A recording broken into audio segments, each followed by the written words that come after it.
Hey there. Welcome to Silent Betrayals, where true stories cut deep and the truth doesn't come easy. If you're drawn to raw, emotional dramas about life, loss, and the choices we can't take back, hit that subscribe button, give this video a like, and let us know in the comments where you're watching from. Now, take a breath. Because this story may stay with you long after it ends. Episode 1, Perfect Isn't Cheap. It started with a ring. Not just any ring, his ring. Vanessa had it bookmarked for years. Platinum band, square emerald cut diamond, no halo, just the stone, clean, quiet, stunning. He mentioned it once, offhand, watching a movie where the guy proposed with a cheesy heart-shaped one. If I ever got married, he'd said, I'd want something elegant. Something that looks like someone really thought about it. So she did. She thought about it every single day for the last 10 years. She was 34 now. A pediatric nurse who worked nights. She kept spare scrubs in her trunk and an emergency granola bar in her purse. She could hold her pee for 14 hours and still make a kid laugh through an 4 insertion. But love? Love was still the hardest shift she'd ever pulled. Her fiancé, Jordan, didn't know she was planning to propose. He always said he didn't believe in traditional gender roles. Said marriage was just paperwork. But he talked in hypotheticals. If we ever do it. If I ever get you a ring. If we make it official. So she was going to make it official for them. She'd been saving for 9 months. Taking extra shifts. Canceling hair appointments. Skipping lunches. Selling old nursing books online. Even cashing in her vacation days. And now, the ring was in her bag. $12,000 worth of silent commitment, zipped inside a velvet box she'd checked on every hour like it might run away. She'd booked the rooftop of the restaurant where they had their first date. She'd reserved his favorite jazz trio.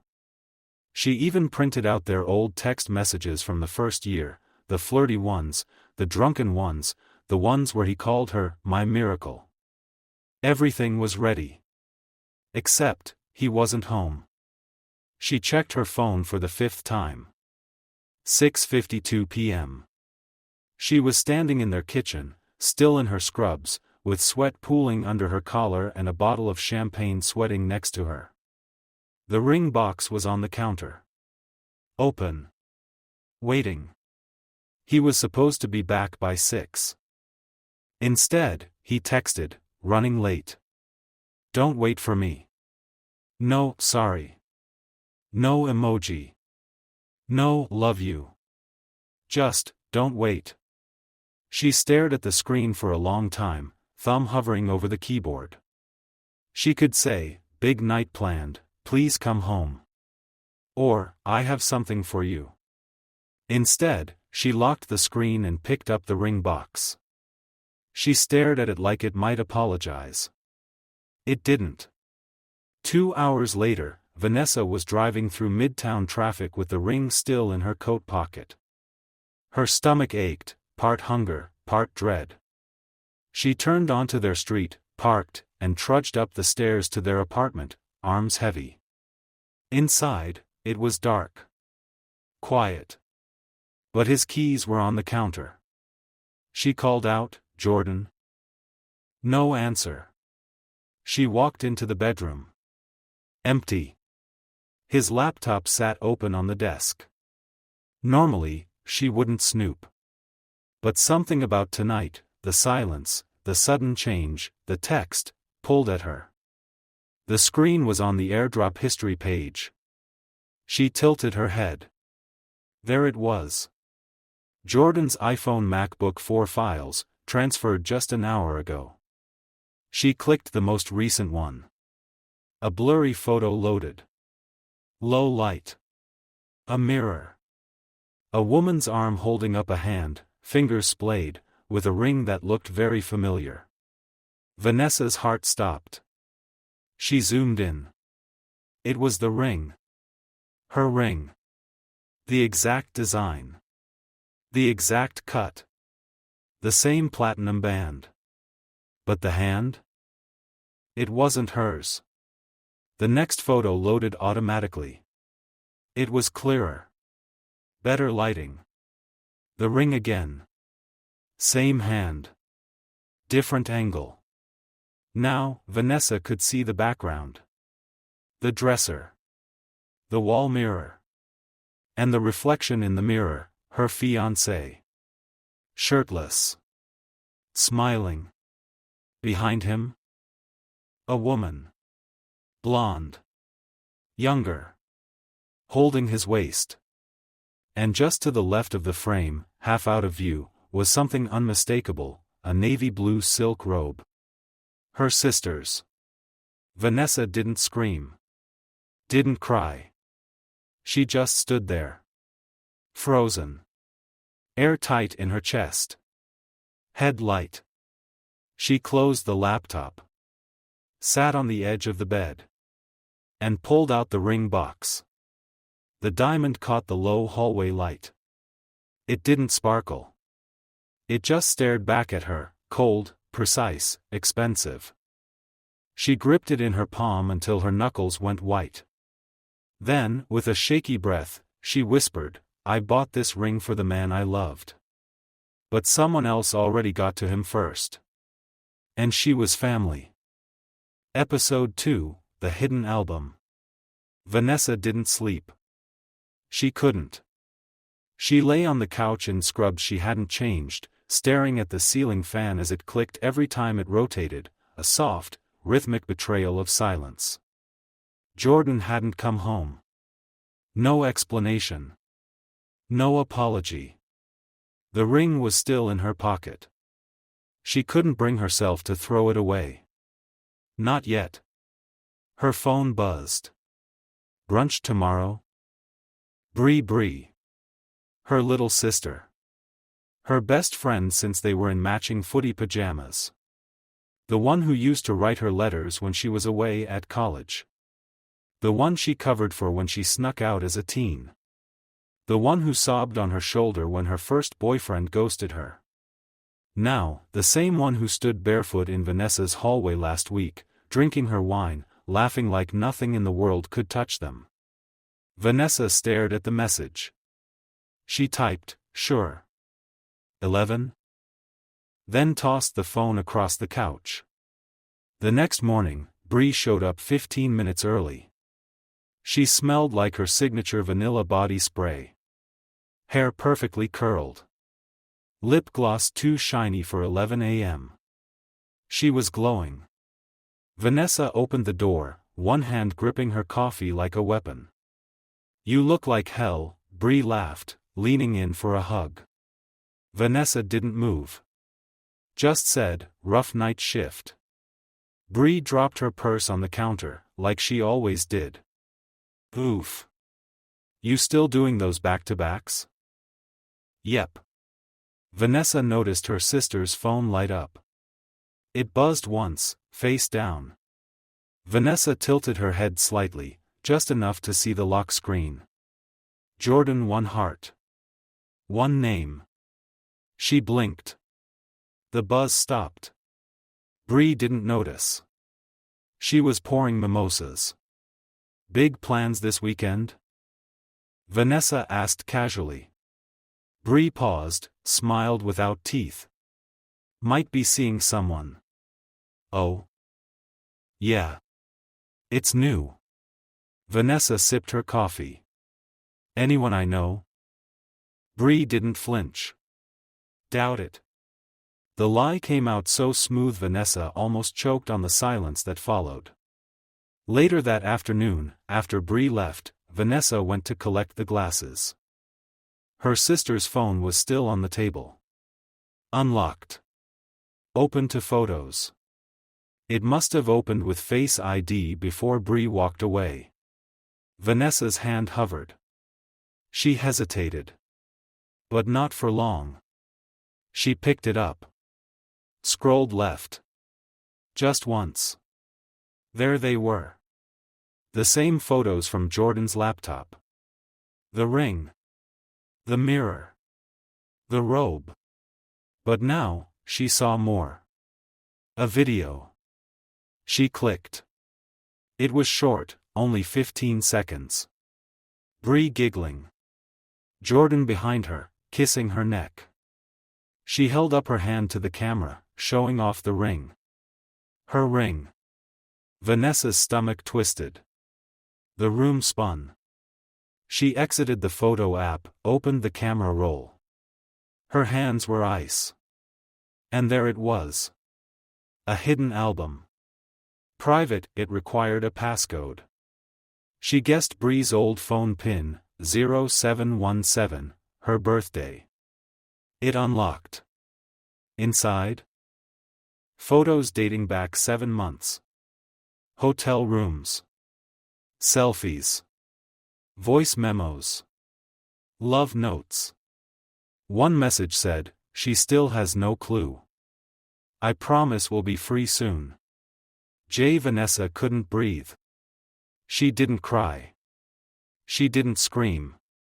She deleted the video. Deleted the messages. Closed the apps. Put the phone back. Sat on the couch, hands in her lap. And whispered to the quiet, brunch was nice. That night, she stood in the mirror holding the ring box. She should have thrown it out. Should have smashed it. Should have called her sister.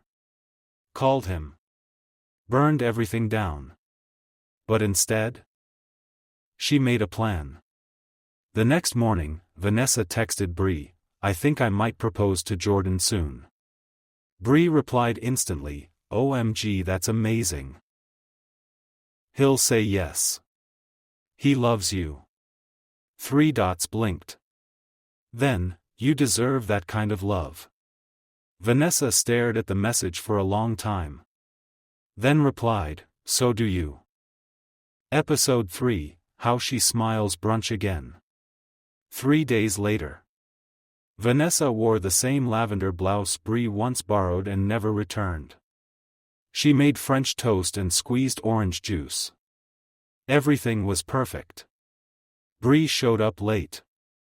Lip gloss freshly reapplied. Perfume sweet and strong. "You look like someone's in love," Vanessa said as Bree stepped through the door. Bree laughed, "Too high, too light." "Do I?" Vanessa smiled. "You always did when you were hiding something." The words landed like a joke. Bree didn't flinch. "Maybe I am," she said. They sat across from each other. Forks clinked. Coffee steamed. Vanessa watched the way Bree talked, with her hands, with her eyes, with the corners of her mouth curling just a little too far when she said certain words. Words like special and safe. Words like, he makes me feel seen. Vanessa bit down on her tongue. Hard. "So, this mystery guy," she asked casually, "does he treat you well?"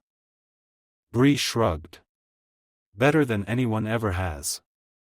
"Think he's the one?" Bree smiled. "I know he is." Vanessa chewed slowly. Then asked, "Is he married?" Bree choked on her coffee. "What?" "I mean," Vanessa said, feigning innocence, "you said he's older." "Just checking." Bree laughed. "No. God, no. He's complicated.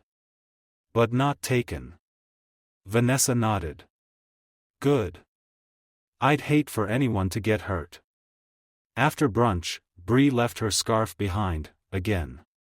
Vanessa picked it up and stared at it. It smelled like their childhood. Like honey and sleepovers and the sister who used to braid her hair while they watched old rom-coms. Now, all she could think about was that video. The kiss. The sound of Bree giggling into Vanessa's neck pillow. She opened Jordan's dresser drawer that night. Found Bree's lipstick still smudged on the edge of a cologne bottle. There were things everywhere, things she'd never noticed. A receipt from a hotel near the beach. Her necklace in the guest room. A wine glass with a fingerprint that wasn't hers. It wasn't just one night. It wasn't an accident. This had roots. A memory hit her like a slap. 3 months ago. Jordan came home late from a client dinner. He smelled like her sister's shampoo. She had laughed it off, teasing him, "You cheating on me with Bree now?" He'd kissed her and said, "You wish." She laughed then. Now, it made her sick. That night, Vanessa opened a private note on her phone and started typing, "Things I know for sure, he lied about the hotel in March. Bree's birthday, he disappeared for 5 hours. Said he was at the gym. She has the same perfume as the one on my pillow last week. They have a private album. Locked. He told her, we'll be free soon." She stared at the list. Scrolled down. Typed one more line, "I am the one they chose to humiliate." Then, not anymore. 2 days later, Vanessa called Bree. "I have a surprise," she said. "Come over." Bree sounded excited. "Is it about the proposal?" Vanessa smiled into the phone. "Kind of." That night, Bree arrived with wine. Vanessa played it cool. Casual. Bree sat on the couch, slipping her shoes off like she owned the place. They laughed. Played music. Bree asked, "Have you done it yet?" "The proposal?" Vanessa shook her head. "Not yet." "Why not?" Vanessa poured more wine. "Because I think someone else beat me to it." Bree blinked. "What do you mean?" Vanessa reached into her bag. Pulled out the velvet box. Set it between them. Bree froze. "That's beautiful," she said, voice tight. Vanessa tilted her head. "You've seen it before, haven't you?" Silence. Bree. "Nothing." Vanessa leaned in. "I know." Bree's mouth opened. Closed. Opened again. "I didn't mean for it to happen," she whispered. He said you were drifting apart. That you didn't even want to get married. He told me he was confused." Vanessa nodded slowly. "And you comforted him. With your body. In my bed." Bree started crying. "I didn't plan it, Ness. I swear. He made me feel like someone again." Vanessa didn't flinch. "So did you. For 10 years. You were my someone. You were my family." Bree reached for her. Vanessa pulled back. "I'm not here for an apology," she said. "I'm here for information." Bree wiped her face. "What?" "I want to know when it started. I want to know how many lies he told you. And I want you to remember every single one of them." Bree blinked. "Why?" Vanessa stood. "Because I'm going to burn him down with them." Episode 4, Proposal Day. Vanessa circled the date on her calendar in red. Saturday. 8 p.m. The rooftop. She didn't cancel the reservation. Didn't call off the band. Didn't ask for her deposit back. Because Jordan thought she was still in the dark. And Bree? Bree was unraveling. Slowly. Pathetically. 2 days after their conversation, she sent a text. "I told him we had to stop. He says he's going to tell you soon." Vanessa didn't reply. Let them sweat. The day of the proposal, Vanessa woke up at 5:17 a.m. No alarm. She brewed coffee. Cleaned the apartment. Changed the sheets. Then she took the ring out of its box, slipped it into her coat pocket, and went out. She picked up his favorite dessert. Booked a car service. Bought roses. Handled every detail like it was still real.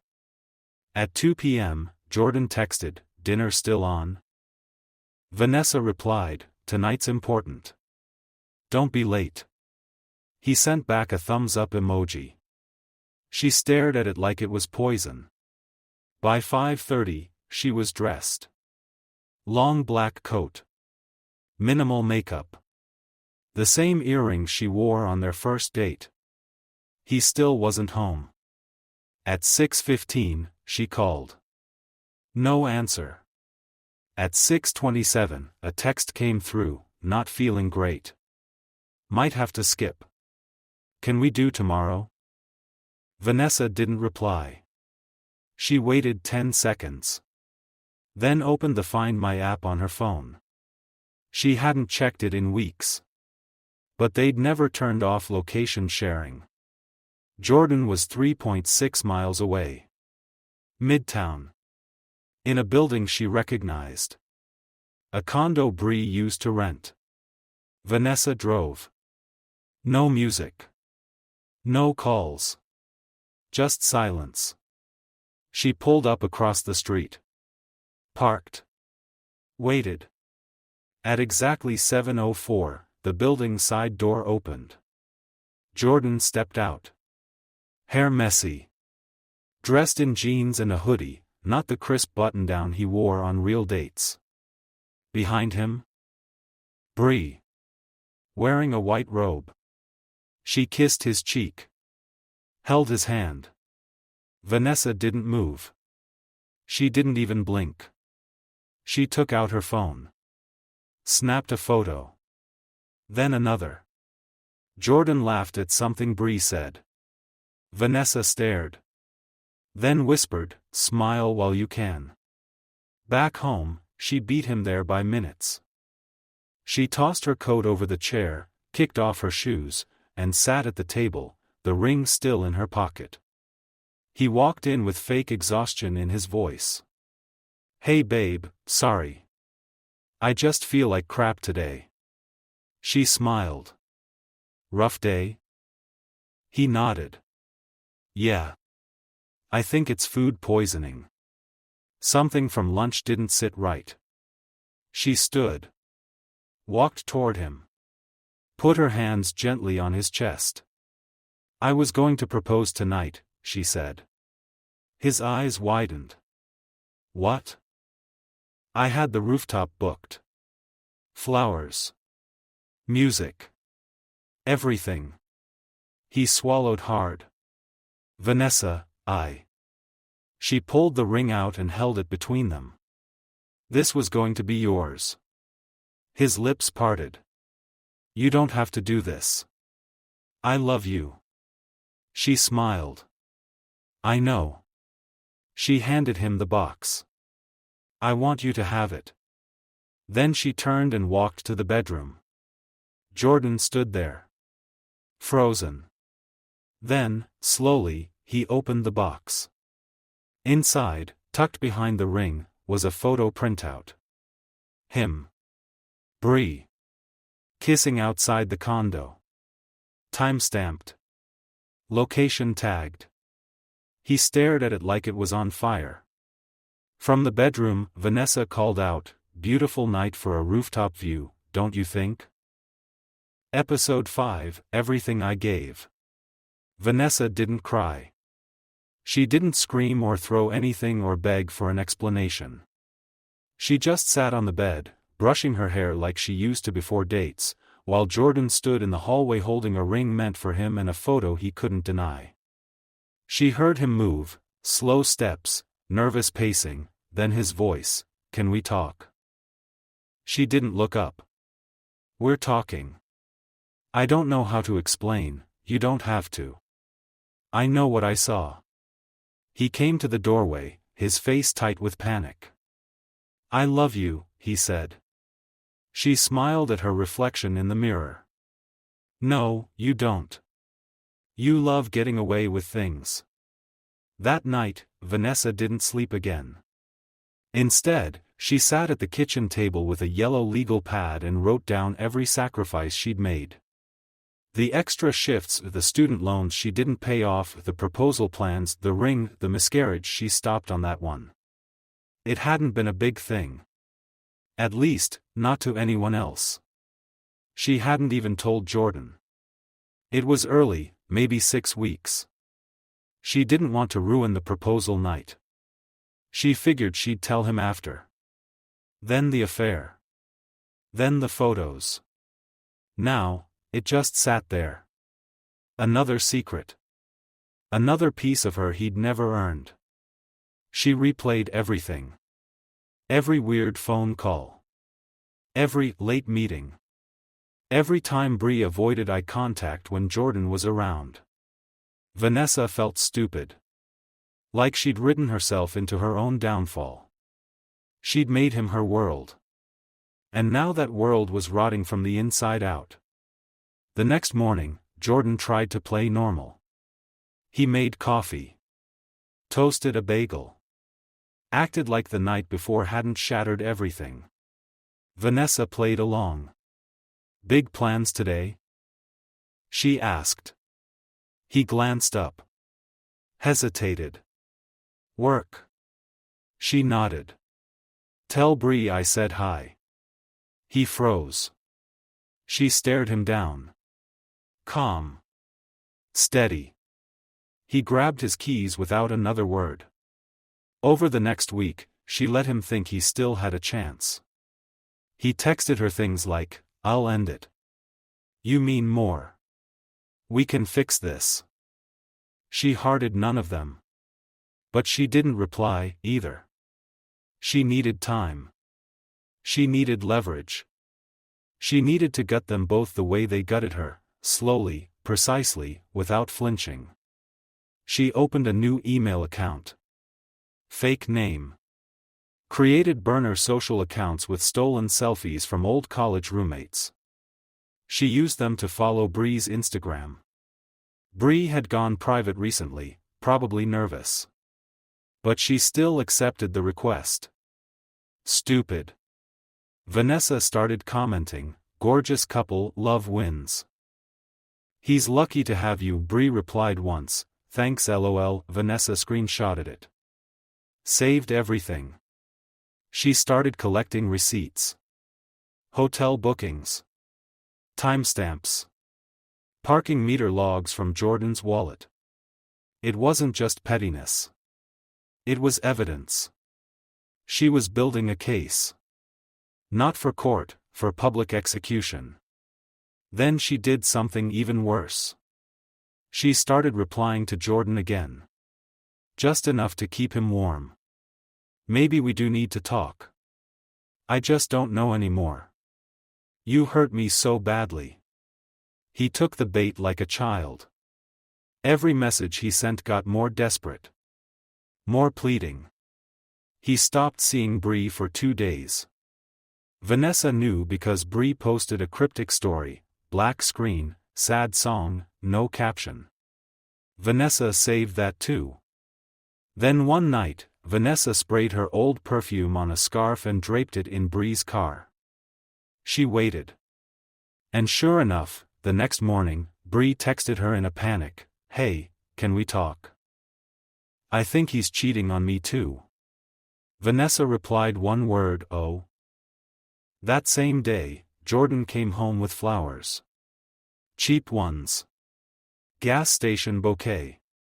He handed them to her like a peace treaty. Vanessa took them. Smiled. "Let's do dinner," she said. His eyes lit up. "Really?" "Yeah," she said, reaching into her coat pocket and tapping the ring box. "We've got unfinished business." Episode 6, Burn Slow. She didn't want revenge that screamed. She wanted revenge that whispered. The kind that took its time, made you second guess, lose sleep, turn on the people you swore you'd never doubt. Vanessa was done with tears. Done with confrontation. She'd tasted power now, and it was quiet. Step 1, doubt. She started small. Changed her perfume. Not drastically, just enough that it would rub off on Jordan's clothes without screaming "new woman." Then she made sure Bree smelled it. She left her scarf in his car again. Left her bobby pins in his hoodie pocket. Bree was already paranoid. Already shaky. Vanessa just gave the fire a little air. Step 2, distance. She played hot and cold with Jordan. Sent him a romantic text one night, then ignored him the next morning. He got needy. Then angry. Then guilty. "Are you seeing someone else?" he asked.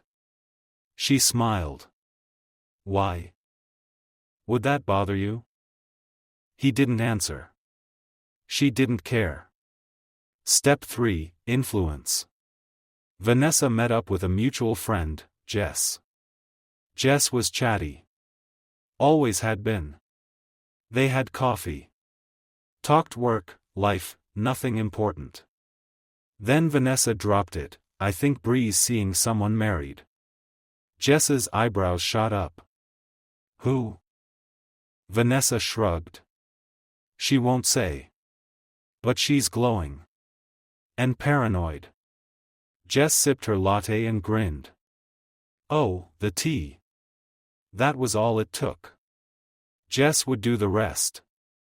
By sundown, 5 people in their circle were texting each other, piecing together rumors like gossip detectives. Vanessa didn't need to say anything else. The storm would build itself. Then came the fight. Friday night. Vanessa sat in her car across from Bree's apartment building, watching like she was at the theater. Jordan's car pulled up fast. Sloppy. He slammed the door, stormed up the stairs. Bree came out in socks, no shoes, yelling before he even reached the door. Vanessa couldn't hear the words, but she saw the body language. Saw Jordan throw his arms in the air. Saw Bree crying. Saw her shove him. Saw him try to hug her. She pulled back. He left 5 minutes later, furious, shoulders hunched. Vanessa sat there. Still. Smiling. Later that night, Jordan texted her. "Can I come over?" She waited. Waited longer. Then replied, "You're always welcome." He showed up an hour later. Didn't mention Bree. Didn't ask questions. He kissed her like nothing was broken. She let him. After, he fell asleep. Vanessa sat beside him in the dark, staring at his sleeping face. This was the man who cheated with her sister. The man she planned to marry. The man who cried when her dad died and held her through 2 funerals and rubbed her back during every anxiety spiral. The man who lied to her every single day for nearly a year. She didn't hate him. She pitied him. Because he thought this was about love. The next day, she dropped the next match. She mailed a handwritten envelope to Bree's apartment. Inside was a photo. Jordan, asleep in Vanessa's bed. Time-stamped, last night. Nothing else. No note. No name. Just silence. Let Bree wonder who sent it. Let her guess. Let her drown in the possibilities. Vanessa knew what was next. Knew Bree would spiral. Knew Jordan would try to juggle them both. Knew friends would whisper, and family would start asking questions. But she wasn't done. Not yet. She had one more thing to prepare. And it had to be perfect. Episode 7, The Engagement Party. Vanessa never got a formal invite. She didn't need one. Her mother told her over the phone, casually, like it was no big deal. "Did Bree tell you yet?" Jordan proposed. "Isn't that wild? They're doing a little engagement thing at the house next weekend. You should come." Vanessa almost laughed. Almost. Instead, she said, "Of course I'll be there." And meant it. The party was small. Just family, a few close friends, wine in cheap glasses, fairy lights strung across the backyard. Vanessa wore the same dress she had on the night Jordan told her he loved her for the first time. Blood red. Deep neckline. Fit like it had been waiting for this moment. When she arrived, Bree smiled too hard. Her makeup was perfect, but her hands trembled when she hugged Vanessa. Jordan didn't speak. He just stared like he couldn't breathe. Vanessa kissed their mother on the cheek. Hugged her uncle. Chatted with Jess, who already knew everything and kept eyeing her like she was a ticking bomb. She wasn't. Bombs explode all at once. Vanessa wanted to bleed them. The toast came after the cake. Bree stood first. Nervous. Voice too high. We weren't expecting this, any of this. Life is funny. Jordan and well, I never thought I'd find someone who just gets me. Vanessa sipped her wine. Jordan didn't smile. And I want to thank everyone who supported us, Bree continued, even when things were messy. There it was. The slip. Everyone clapped. Some confused. Some suspicious. Then someone asked, Vanessa, you want to say something? She smiled. Sure. She stood. Held her glass up. And said, to Jordan and Bree, two people who found love in the most unexpected place. Bree froze. Jordan's eyes flicked to her. In some families, we call that betrayal, Vanessa continued. But maybe this is just how fate works. Stealing from the people who love you the most. Nervous laughter. Silence. Her voice stayed calm. Even. I hope you wear that ring forever, Bree. You earned it. Bree's hand twitched toward her wine glass. Vanessa tilted her head. I remember when I bought it. I skipped meals to afford it. Took night shifts. Sold my laptop. But watching you wear it now. She smiled. Feels worth it. Jordan looked like he might vomit. The room was dead quiet. Then she ended with, to love, lies, and long memories. She raised her glass. Drank it all. No one moved. After the toast, Bree followed her into the kitchen. Are you trying to destroy me? Vanessa turned. No, sis. I'm letting you destroy yourself. I'm just providing lighting. Bree's hands were shaking. You don't know what it's like. I know exactly what it's like, Vanessa snapped. To trust someone so much it makes you blind. I loved him. And I trusted you. You don't understand how complicated it got. Complicated? Vanessa laughed. You let him inside you while I was planning to propose.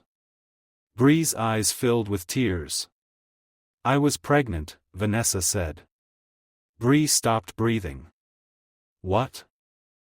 I lost it before I could tell him. Before I could tell anyone.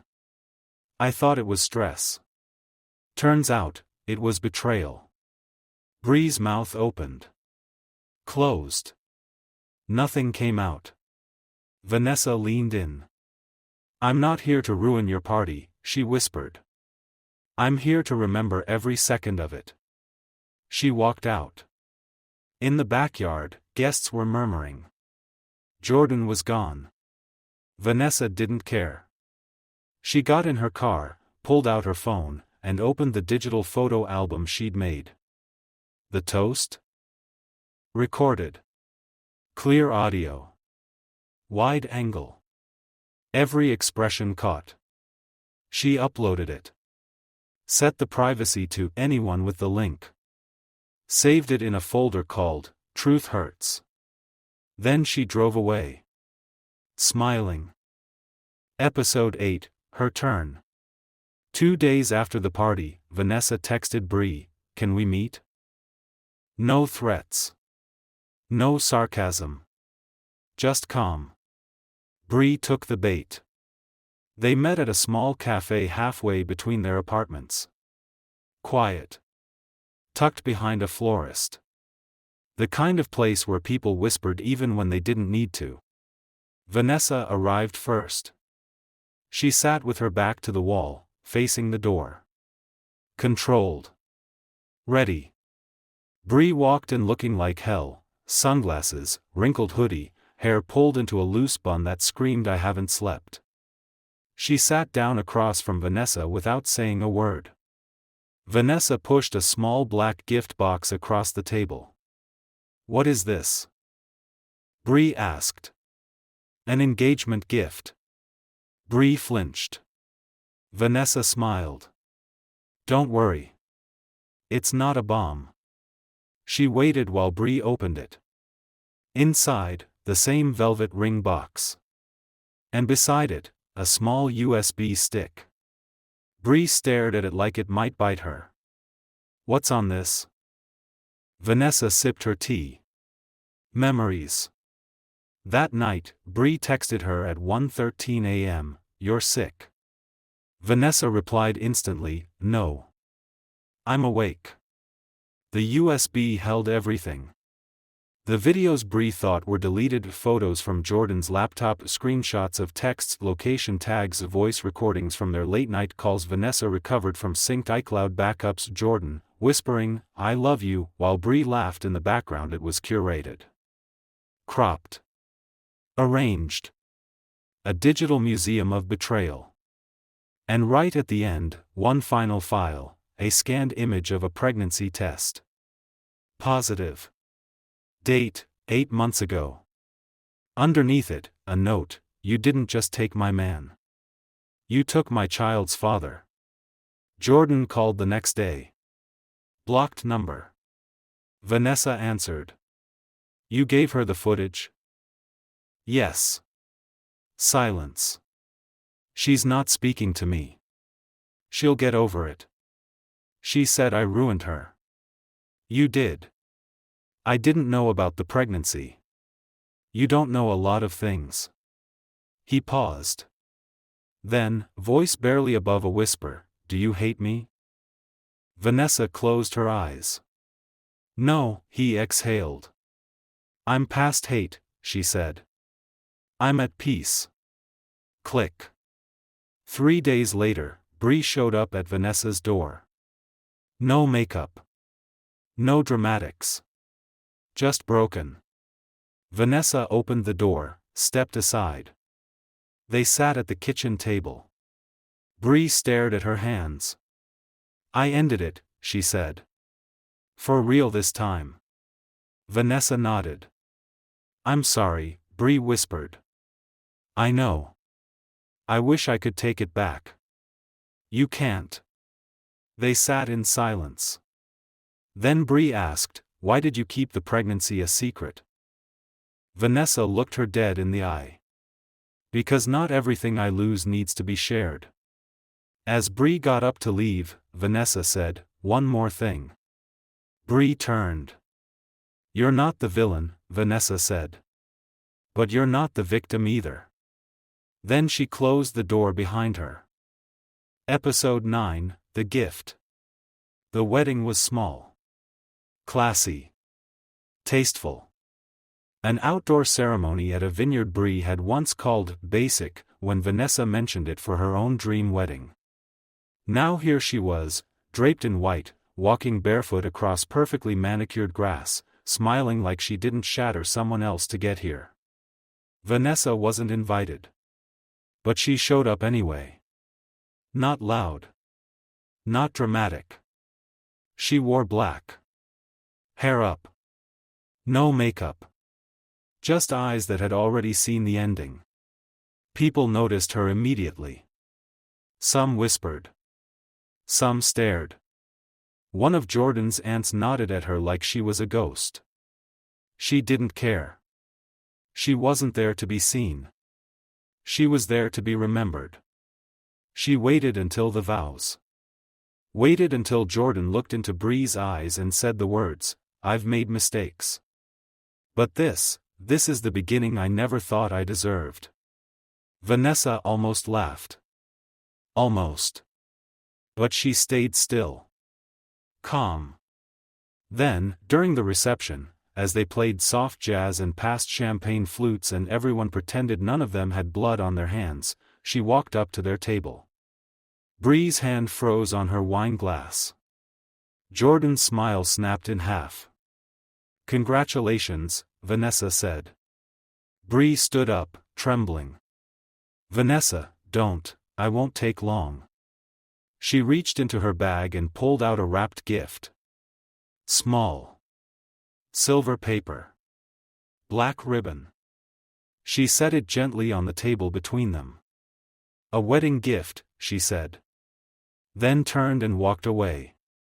They didn't open it right away. Vanessa knew that.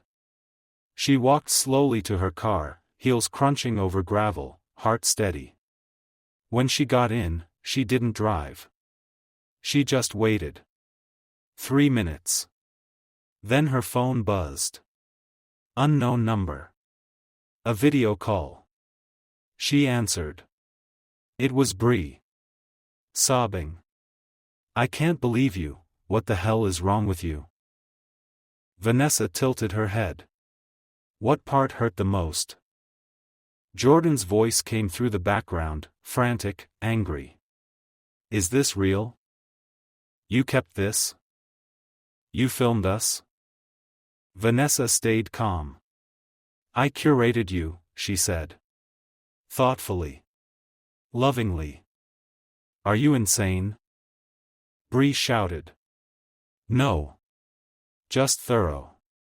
She hung up. Inside the box had been a photo album, one copy of the ring receipt, a note that read, "To the woman who taught me the cost of love." The album started sweet. Photos of Jordan and Vanessa, early days, road trips, concerts, birthdays. Then, screenshots. Time-stamped images. Hotel receipts. The sex video. Midway through the album, the photo of the pregnancy test. Below it, in ink, "He never knew. You never asked." The final page? A single photo. Bree, in the ring Vanessa bought, standing in front of the mirror. Jordan behind her, arms wrapped around her waist. And at the very bottom, in clean handwriting, "You can have him. But you'll never know if he would have chosen you. Now you'll wonder forever." They didn't call again. They didn't text. They went silent. Vanessa didn't need anything else. She'd already won. Weeks later, a friend told her the wedding photographer never sent the photos.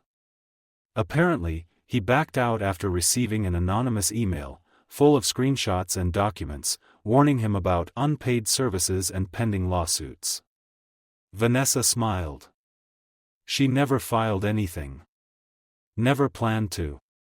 She just wanted them to lose the memories. 3 months later, she got an invitation in the mail. Not to an event. To speak. A nursing conference. Keynote, Emotional Recovery After Personal Trauma. Vanessa accepted. Her first line, standing on the stage.